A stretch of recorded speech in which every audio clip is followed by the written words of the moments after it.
Yeminana, Ogamina,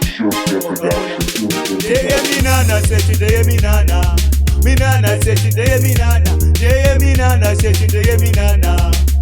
Tina Baba Magaya, PhD Takabatana, Teti Edu Isu Yeminana, Notena Marido Wakatipa Mukana, Kuwani Wakuru Pawachete Nevana, PhD Takabatana, Teti Edu Isu Yeminana, Notena Marido Wakatipa Mukana, Kuwani Wakuru Pawachete Nevana, Ibisa Mateka Tino Tenda Wokamuri, Kubandiji Kura Tango Pona Nepamuri, Asi, Sevana Veyu Tango Temba Pamuri, Notenda Zita Renyu, Isusu Semuri.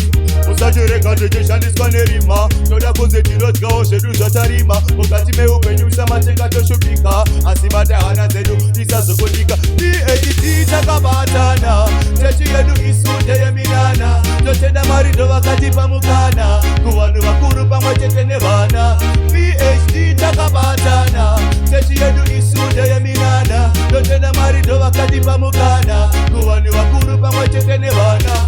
Upenyu wangu dopira kumari mimi baba Muzaka umadati iso sakanaka Nitakona mata kushika madiro pafata Vanovenga waka uya ini do wakanga kanga Upenyu wangu ishe dinotenda Nemu porofita anipenda kapita Komature ini nitambure Aiwa adinga sokere PhD takabatana Teti yedu isu Yeminana Dotenda marido wakati pamukana Kuwani wakuru pamwachete nevana PhD takabatana Tetu yedu isu Yeminana Dotenda marido wakati pamukana Kuwani wakuru pamwachete nevana Ibisa matenga tino tenda wopamuri Kubadiji kura tengo pona nepamuri Asi sevana venyu tengo chemba komuri Noleza zitarenyu isusu semuri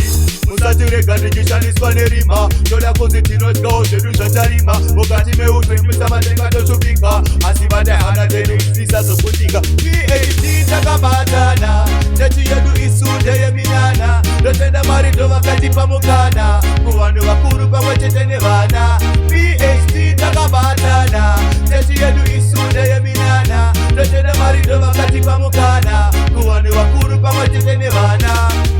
Munana Teti Yeminana Munana Teti Yeminana Munana Teti Yeminana Tina Baba Magaya Munana Teti Yeminana Munana Teti Yeminana Munana Teti Yeminana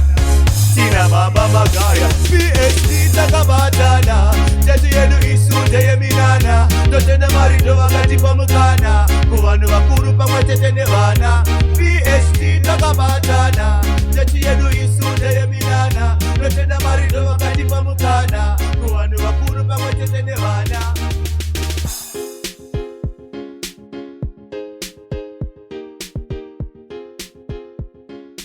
Spidey.